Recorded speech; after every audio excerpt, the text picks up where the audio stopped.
Hey guys, my name is Matt Johnson with whoismatt.com, and it is 2021. Winter is upon us, which means that today I'm happy to show you the parts you need to build a budget 4K video editing computer for around $750. This is going to easily enable you to edit 4K and HD video in Adobe Premiere or DaVinci Resolve, as well as edit photos, stream on Twitch, and even game if you want to. And it should be powerful for many years to come. Now, there are a few things you need to know before we start talking about the parts for this video editing build. First, all of the parts of this build will be linked down in the video description, as well as a link to my kit page, where they will all be nicely organized for you to check out. Second, this video is just going to show you the parts that you need to purchase, not how to put them together. Don't worry though, I have a video I made a while ago that's over an hour long that details the entire step-by-step process you need to take to build a video editing PC, from taking the parts out of the box to turning on the computer. That video is linked down in the description as well, and all of the parts in this video should go together in the same way that the parts in that video did. Please do not be intimidating. Building a PC is a lot of fun and kind of like putting together Legos. The third thing you need to know before we talk about parts is that in this video, I've also included upgrade options for some of the parts. So if you have some extra room in your budget, I have detailed some upgraded versions of these parts that you can buy for a bit more money that can result in a faster video editing speed. The fourth and final thing you need to know is that while this video is about building a budget video editing computer for $750, I have two other videos that will show you the parts you need to buy to build a mid-tier or high-tier video editing computer that will easily edit 4K, 6K, 8K, 12K footage. So if you have more money to spend, I would recommend watching those videos. I'll link them up in the corner and down in the video description as well. Now on to this $750 budget video editing computer build. Up first, let's talk about the motherboard. This is going to be what you put all of your parts, like the CPU, RAM, and graphics card onto, and it makes them all work together. I recommend the MSI B450A Pro Max motherboard.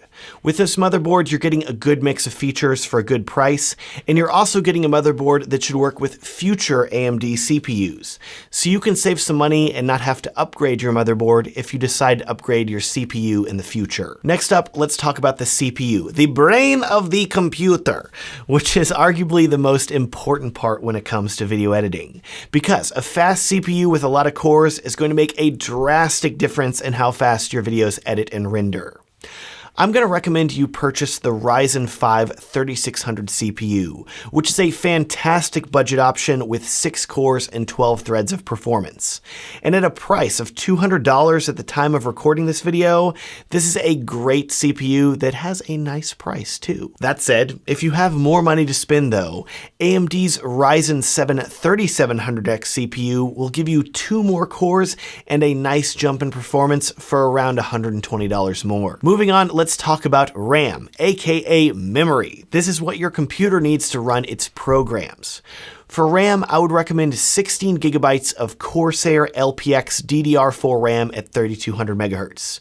This is going to be enough RAM for 4K video editing, but it is not quite enough for multitasking. So I wouldn't recommend running too many other programs in addition to your video editing software if you can help it. Now, as a RAM upgrade, I've found the sweet spot for 4K video editing is 32 gigabytes of RAM. Specifically for this build, I would recommend purchasing 32 gigabytes of Corsair LPX DDR4 RAM at 3200 megahertz. I've used this amount of RAM for many years in my desktop and laptop, and it has worked great. Up next, you have the computer's SSD. This is the fast hard drive that's going to store all of your programs while editing video. Prices have also been dropping every year on these, and it is shockingly affordable to get an SSD now. For a super fast budget option, I would recommend the Kingston A400 SSD, which will give you 240 gigabytes of space and retails for only $34. This should be plenty of space for you to store your computer's operating system and program files. If you want more space, I would recommend the 500 gigabyte Samsung 970 EVO for $65. There's even a 1 terabyte model for $140 if you want a lot more space. Please do keep in mind that I only recommend using the SSD to store your programs. For the fastest video editing speed, it's best to have a smaller SSD that holds your programs and a larger SSD or regular hard drive to store your video files. If you're someone that travels a lot like me, I would recommend purchasing an external hard drive or SSD to edit your video files from. Alternatively, this computer's case will support internal hard drives and SSDs, so you could go that route too. I'll be sure to link to hard drives and SSDs that I recommend, both internal and external, down in the video description. Now, let's talk about everyone's favorite part of any computer, the graphics card. And this is where this build video is going to be different from previous PC build videos that I've made in the past. See, there have been a ton of awesome graphics cards released recently, but there are also major issues in the supply chain, and many companies are having difficulty keeping graphics cards in stock. It really is a perfect storm of a shortage of workers building these cards due to the pandemic, everyone staying home and wanting to play computer games, which is also due to the pandemic, cryptocurrency mining, which is always an issue, and also, unfortunately, there are scalpers out there that are using bots to buy up most of the graphics card supplies as soon as they're in stock, and then turning around and selling them on eBay at a massive price markup, usually double or more the MSRP. Because of all of these issues, it's quite difficult to buy a graphics card these days for a reasonable price, which makes buying a video editing computer on a budget even more difficult. Don't worry though, I'm here to help you save money. So here's what I'm going to do in this video. In the past, I've recommended one particular brand and model of graphics card because cards would usually stay in stock. But now, instead of just one brand and model, I'm going to recommend you several brands and models of card. So when you're buying a graphics card, you have the maximum chance of being able to find one in stock for a reasonable price. So here are my budget graphics card recommendations.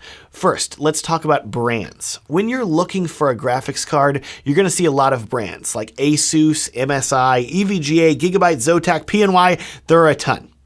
In my experience for video editing, it doesn't make a huge difference which brand you buy from, and with this shortage, we're more concerned with actually finding a graphics card in stock for a reasonable price.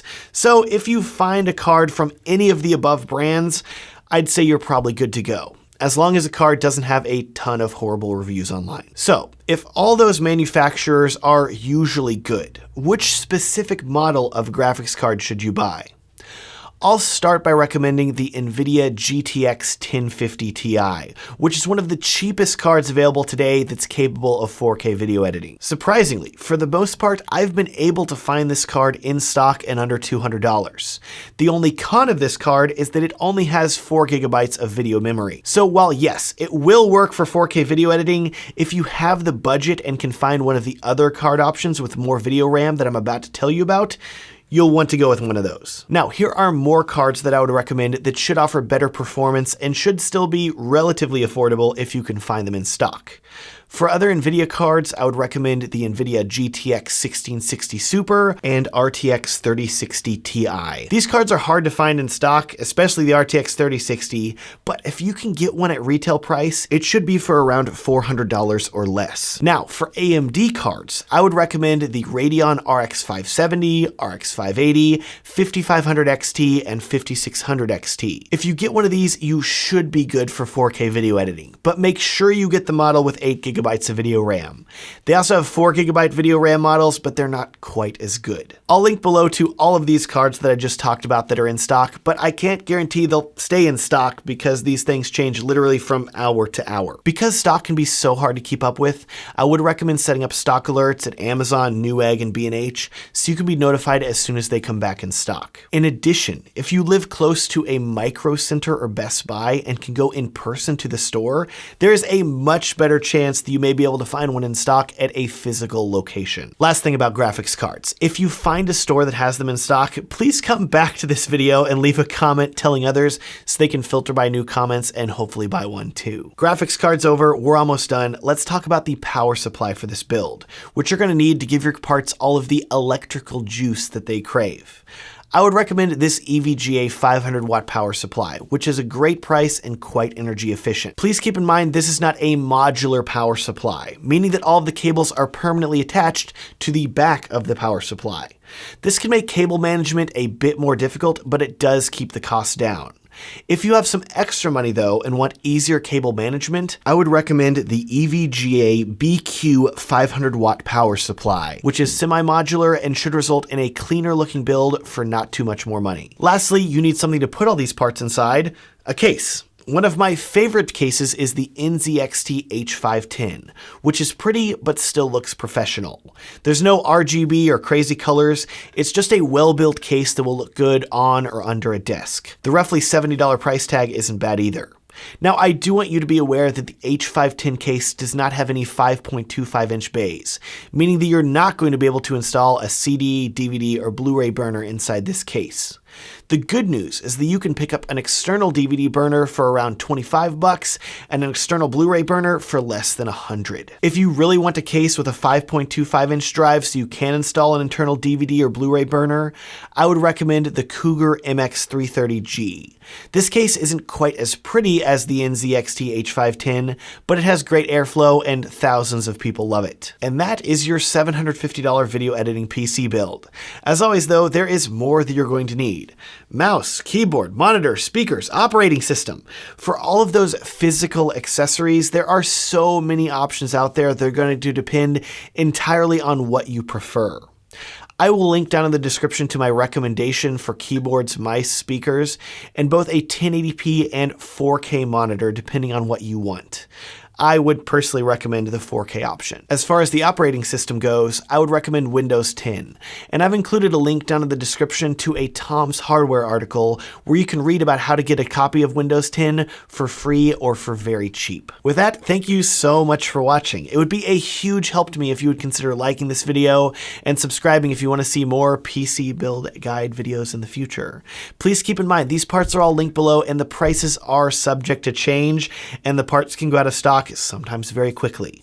If anything looks too expensive or goes out of stock, please let me know and I will update the part link with a new option that is in stock. Please also keep in mind that I have these other PC build guide videos detailing more powerful video editing options that you can build as well if you have a higher budget. Those are linked in the corner and down in the video description as well. Thanks so much for watching and have a great day.